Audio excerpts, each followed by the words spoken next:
다음 토론을 마친 시작했다고 합니다. 투자가 안녕한지에 대해서 나도 안녕하지 못해 토론을 하시는 분들도 안녕하신가 해서 시작 페이지를 만들어봤습니다. 저는 토론을 좀 제 생각 위주로 그냥 쭉 말씀드리는 식으로 진행이 될 것 같아요. 들으시다가 거북하시는 분께서는 빨리 제지를 해주시면 제가 살리도록 하겠습니다. 목차는 된 바와 같고요. 개념들은 뭐 이런 식이었습니다. 그래서 저는 주요 개념을 자기화해서 보는 걸 좀 중요시 생각하는 편인데, 책에 나온 정의랑 제 머릿속에 나오는 정의랑 좀 다르더라고요. 표현하는 게, 셀프레이즈 하는 게. 그러니까 예측적 판단은 뭐 미래에 대한 기대, 평가적 판단은 과거에 대한 평가, 그런 식으로 제 나름대로 좀 이런 식으로 하다 보니까 머릿속에 좀 잘 나왔습니다. 했다는 거. 제가 이제 제 투자 스타일이 어떤지 살짝 말씀드리고, 이랑 그 와중에 뭐가 자꾸 문제가 됐던 건지, 문제가 될 만한 게 뭐가 있는지 짤막하게 말씀드립니다. 지금 보시는 투자 스타일이 아마 거의 비슷하실 건데요. 여기서 이제 플러스 마이너스가 좀 있으시고, 아마 다 아이디어 발굴은 어디서 소스를 듣고, 텔레그램 블로그 뉴스 등에서 아이디어를 얻고, 그다음에 공부를 할 때는 이런 식으로 쭉 순서를 가지고 합니다. 기업 리포트를 웬만하면 가장 마지막에 보려고 하고, 판단을 위해서 정리를 합니다. 공부 패턴 같은 경우는 이제 회사원이다 보니까 아침에 운동 가기 전까지 해가지고 좀 빠르게 리뷰하는 게 있고, 점심 때, 저녁에 주로 종목 공부하게 되는데요.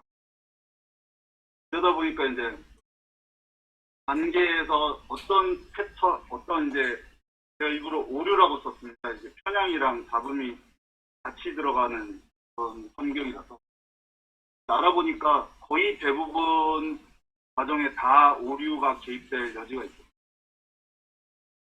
발굴 시작부터 이미 계속 저는 편향과 잡음 속에서 헤어나지 못하는 투자를 하다가 마지막 투자 결심할 때는 우리 이제 투자하는 동료들이나 스승님들한테 최종적으로 이게 어떤가 뉘앙스를 듣고 결심하는 그런 경향이 있었던 것 같고요. 다행인 것 매매는 이제 분할 방식으로 좀 하다 보니까 그걸 좀 이렇게 나누는 효과는 가져 있어요.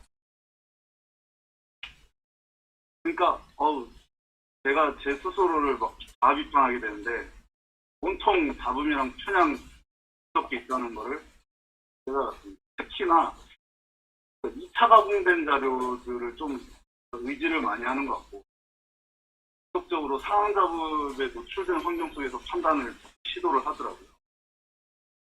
근데 다행인 거는 독서는 심리적 편향을 위해서 좀 이해가 되시죠. 이건 이제 제 멘탈 치료를 위해서 좀 활용했던 부분. 잡음에서 과연 우리가 해방될 수 있을까? 제가 최근에 이제 내러티브 넘버스를 이제서야 보기 시작했는데, 어쨌든 제가 읽어왔던 책들, 완전 해방이 어렵다고 보고, 루틴의 변화를 좀 줘야겠다.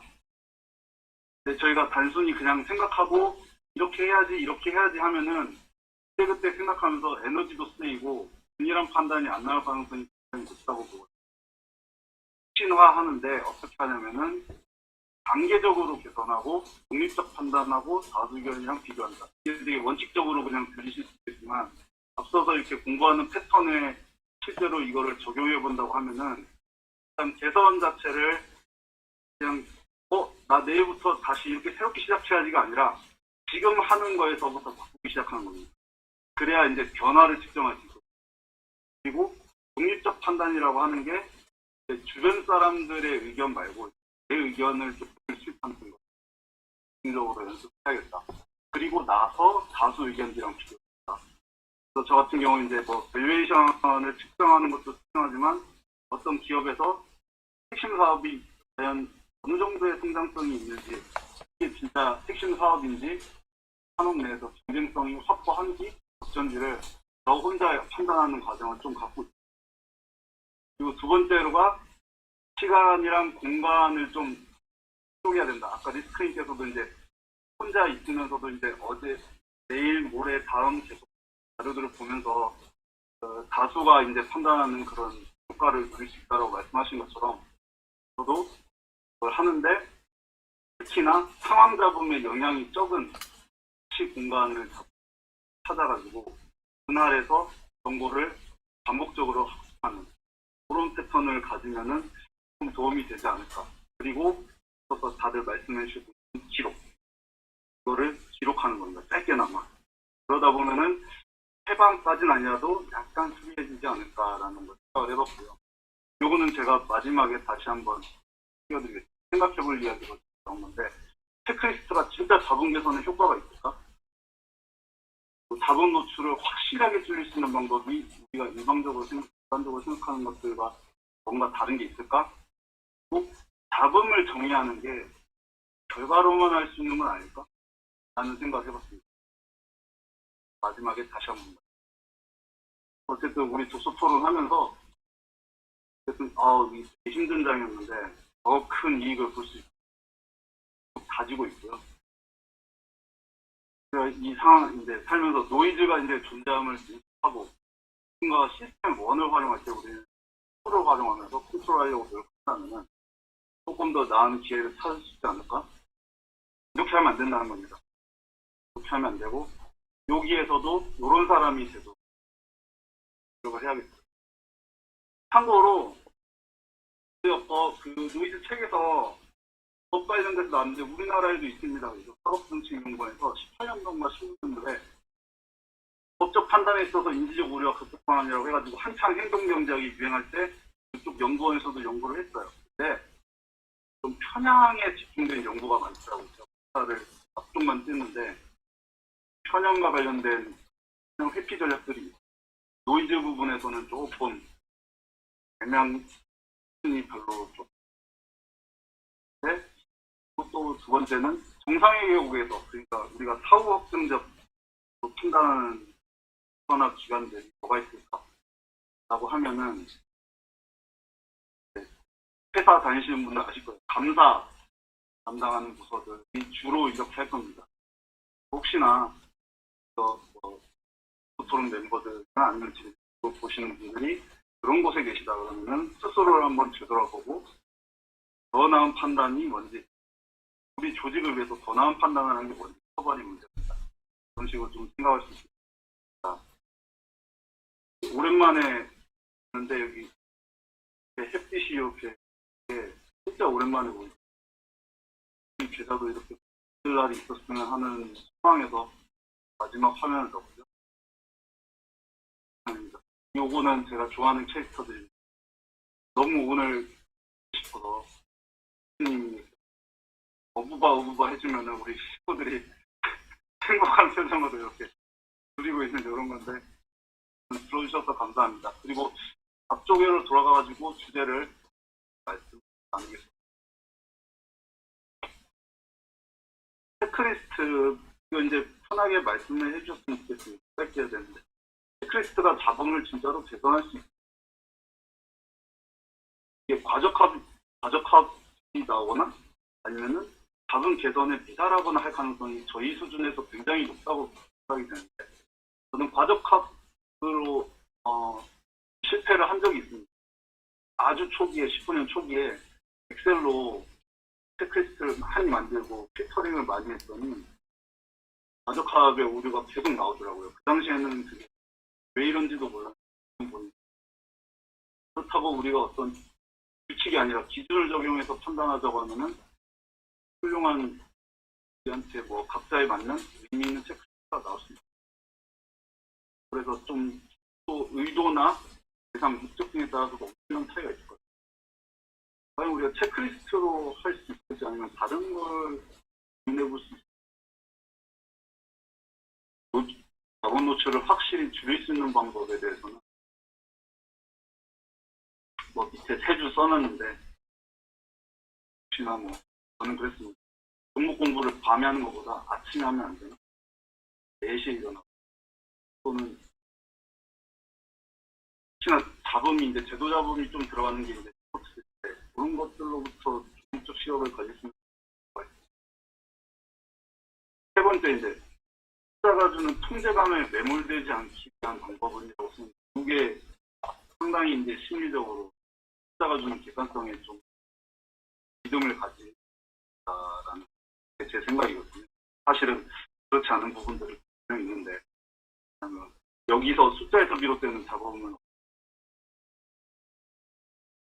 마지막 잡음을 결과로만 볼 수 있는 거 아닌가?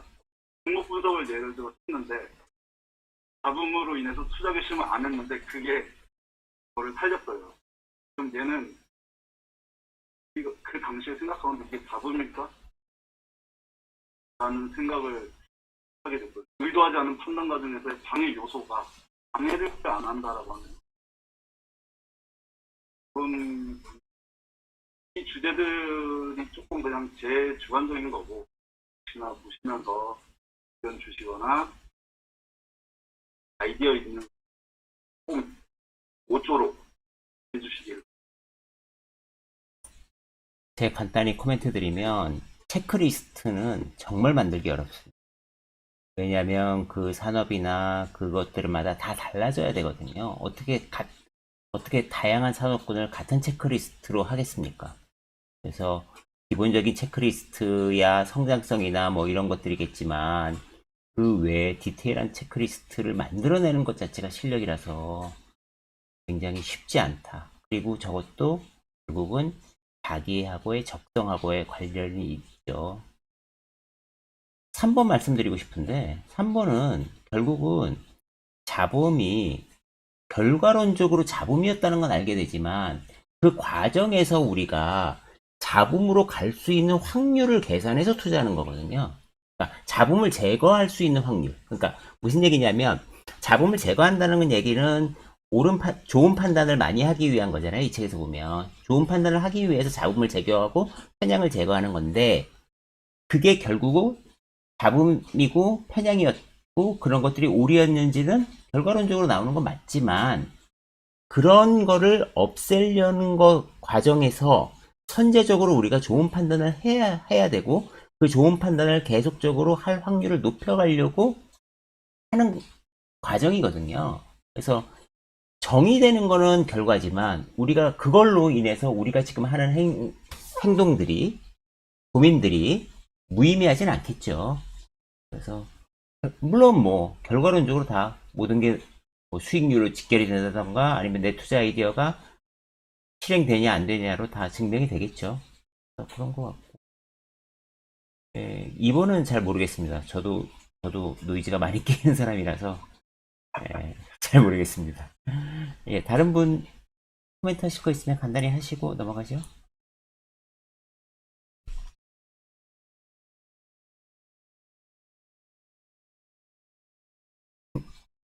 제가 생각하기에 좀 과도한 규칙을 좀 적용을 하게 되면 그게 실제 펀드 투자랑 좀 다를 점이 뭐있는지 그런 생각이 들었어요. 그래서 사람의 그런 생각이 반영이 안 된다고 하면 그냥 펀드 투자 그리고 뭐 인덱스 ETF 뭐 이런 투자가 더 그런 게 그렇지 않나 그런 생각이 들었고 아마 댄니얼 카니먼도 아마 펀드 투자자나 아니면 ETF 투자자일 것 같습니다. 인덱스 투자자일 거예요. 네, 인덱스 투자자일 것 같습니다. 예전에 본 거 없어요. 그거. 제가 했을 때 이게 느낌이 어땠냐면 이 책에서 가장 전제는 뭐냐면 반드시 판단을 해야 되는 상황을 주어놓고 그 뒤에 얘기를 하고 있어요. 그러니까 제가 생각할 때 그 잡음을 가장 잘 이용할 수 있는 방법은 안 하는 거예요. 안 하는 거. 그러니까 제 생각에 잡음이 많이 끼어 있으면 그냥 안 하면 돼. 뭐 예를 들면 그러니까 이게 좀 약간 추상적인 내용인데, 추상적으로 들릴 수 있는데, 투자를 해야 될까 말아야 될까부터 들어가게 된다면, 잡음을 어떻게 정의하든지 간에 내 생각에 이게 잡음이 끼어 있으면 그냥 행동을 안 해버리면 되는 게, 그게 제 생각에는 제가 생각하는 답에 가까운 그런 내용인 것 같아요. 왜냐면 이 책에서는 계속 무언가를 해야 되는데 그것을 어떻게 피해 나갈 것인가를 얘기하고 있는데, 우리는 피해 나갈 필요가 없어. 그냥 안 하면 되니까. 약간 그런 식의 생각도 가능하지 않을까, 그런 생각도 합니다.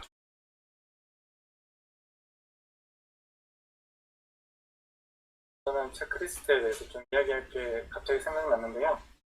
체크리스트 과적 합의를 쓰고 있는데, 탑다운으로 보면 특정 섹터에서, 그리고 그 섹터 안에서도 같은 비슷한 비즈니스 모델을 가지고 있는 기업을 비교할 때는 체크리스트는 굉장히 기준이 될 수 있다. 왜냐하면 같은 비즈니스 모델을 가지고 같은 자본을 투하하는데 돌아오는 리턴이 다르면 기업의 효율을 확인을 할 수 있다라고 저는 생각을 합니다. 근데 그게 아니라 정말 바텀업으로 보고 무조건 이 체크리스트대로만 투자를 할 거야 라고 하면 좀 수많은 자금에 노출이 되지 않을까라고 생각이 듭니다.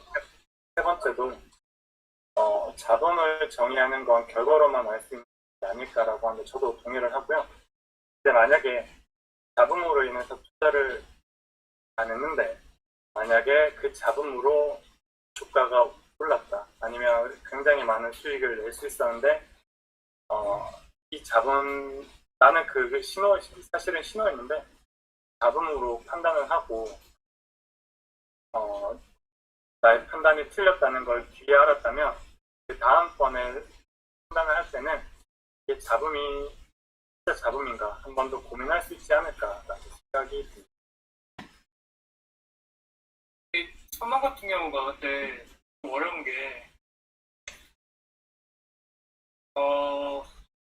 지금은 맞고 그때는 또 그 다음에 또 틀릴 수도 있잖아요. 그러니까 그게 어려운 것 같아요. 이게 투자라는 게 이런 시장이라든지 상황이 계속 바뀌고, 예를 들어서 여러 전략들이 있잖아요. 여러 전략들이 있는데 이 전략은 지금은 먹히는데 또 그때는 안 먹히고, 그러면 그 전략이, 그러면 그때는 오히려 어떻게 보면 잡음이 된 거잖아요. 그런 전략들이. 그러니까 이게 사람이, 이런 시장 참여자들이 사람이다 보니까, 그리고 그 사람들이 만들어내는 다양한 어떤 성향이라든지 그런 시장 참여자들의 성향에 따라서 어떨 때는 이게 맞는데 어떨 때도 틀린 거죠. 어떻게 다른 게 틀린 거죠. 그런 전략이 틀릴 수도 있고, 그러니까 이게 그래서 어려운 것 같아요. 그래서 이게 무조건 100% 이게 잡음이다, 그래서 안 돼라고 내면 게, 지금은 틀렸지만 또 그때 훗날 어느 시점에서는 또 맞을 수도 있고, 이게 시기열에 따라서, 그러니까 이게 사후적으로 판단하는 것도 아까 책에도 나왔지만 이게 사후적으로 뒤로 보면 맞는데 그 미래는 또 어떻게 될지 모르잖아요. 그러니까 이게 그게 너무 어려운 것 같아요. 그래서 이렇게 일반되게 체크리스트도 마찬가지죠. 그 지금의 내가 지금 시기에 어떤 맞는 전략을 통해서 체크리스트 만들었는데 그 다음 어떤 다른 시기에는 또 틀릴 수가 있으니까, 이게 하나를 고정시켜서 이렇게 고정된 시점에서 보게 되면은 좀 어려운 것 같아요. 그래서 큰 틀에, 아까 성민이 형이 말씀하셨던 걸 탑다운 관점에서 큰 틀에서, 예를 들어서 제가 지난번에 공유해줬던 반드시 체크해야 될 사항들, 뭐 경쟁자라든지 그런 것들에 대한 큰 틀을 이렇게 맞고 가는데, 예를 들어서 뭐 딱 고정적으로 PER 5 이하면 안 돼, 뭐 이상이면 안 돼, 이런 식으로 고정해버리면, 근데 뭐 아시겠지만 상대평가 같은 경우는 시장의 컨센서스에 따라서 바뀔 수도 있고, 시장의 평균 PER에 따라서 그게 높은 값인지 상대적으로 낮은 값인지도 바뀔 수도 있고, 이런 상대적인 것들이 많이 작용하기 때문에 어느 하나를 고정적으로 딱 찍어서 이렇게 잡으니까 이건 안 돼라는 관점은 좀 유연하지 않은 것 같아요. 그래서 이게 너무 시장이 너무 바뀌고 지금은 어떻고 또 미래는 어떻고 이런 것들을 우리가 예측할 수가 없기 때문에 그런 생각이 드는 것 같습니다. 네, 마지막은 아닌데 좀 덧붙여보자면, 결국에는 이게 너무나 많은 그런 이야기이기 때문에 결국 저희가 볼 건 실적이잖아요. 아까 서승우님 말씀하셨던 것처럼. 그래서 저는 제가 지금 뭘 하고 있나 생각을 해봤더니 포트가 굉장히 많았었거든요. 계좌 그 종목 수가 한 20여 개 됐었는데 넘었었는데 어쨌든 그것들을 이 책을 읽으면서 리밸런싱을 해야 되겠다 싶어서 저는 그 안에서 계속 상대평가를 했어요. 얘보다 얘가 더 낫나? 새로운 종목을 찾기보다는 지금 있던 종목들이 괜찮을 거라 생각을 하고 그냥 서로서로 객관적으로 얘보다 얘가 좀 더 낫구나, 얘보다 얘가 좀 더 낫구나 그러면서 어떻게 보면은 제 감정 배제하고 약간 기계적으로 이렇게 조금씩 더 돈을 벌 게 가까이 있고 더 많이 벌 게 보인다면 옮기는 식으로 해보려고 좀 노력을 계속 한 것 같아요. 주말마다 계속 그 작업을 일요일마다 했거든요. 그래서 그렇게 하게 되면 아까 이스크님 말씀하신 대로 이게 날마다 새로운 전문가들과 계속 똑같은 걸 보고 하는 거니까 그러다 보면은 조금씩 그렇게 해서 판단했던 것들이 지금 새로 들어간 것도 있고 아니면 했던 것도 있는데 생각보다 괜찮은 것 같아서 그렇게 조금씩 이제 자기 포트대에서 그렇게 억지로 비교를 시켜가지고 하면 실적 베이스로 돈 잘 벌겠다 그러면 그거밖에 결국 없는 것 같다는 생각을 했습니다. 그리고 이번 같은 경우도 조금 말씀드리고 싶은 게 아까 이제 최저박기님께서 그 플로우를 보여주셨잖아요. 뉴스에서 보고 그 다음에 블로그를 먼저 보신다고 하잖아요. 블로그 자료를.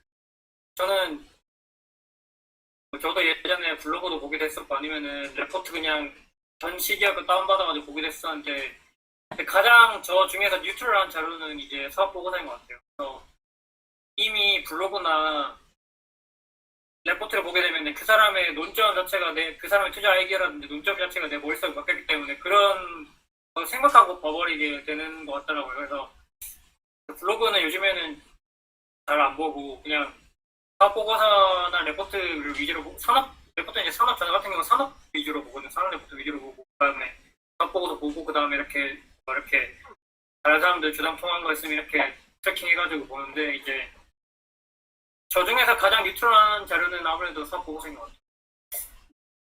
순서를 물론 블로그를 보는 게 나쁘다는 게 아니라 그러니까 순서를 좀 바꿔보는 것도 좋을 것 같아요. 그래서 사업보고서 보고 그 자료를 보고 이제 내가 아이디어를 먼저 빌드업한 다음에 다른 사람들 아이디어 빌드업한 거를 이렇게 비교한다든지 그 다음에 레포트랑도 비교한다든지 그런 애널리스트랑 비교한다든지 이런 식의 이렇게 자료를 만들어가면서 그런 게 조금 더 저는 그래서 이렇게 보면은 대충 아이디어를 이제 어떻게 잡을지 이렇게 머릿속에 그려지면 그렇게 해가지고 자료를 만들거든요. 이렇게 해가지고 만드는데 그런 방법도 있지 않나라는 생각이 좀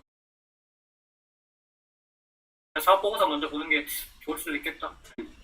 물론 빨리 보려면 사실 블로그나 이런 레포트들이 좋죠. 이렇게 딱딱딱딱 나갈 수 있는 정리되어 있으니 그런데 이제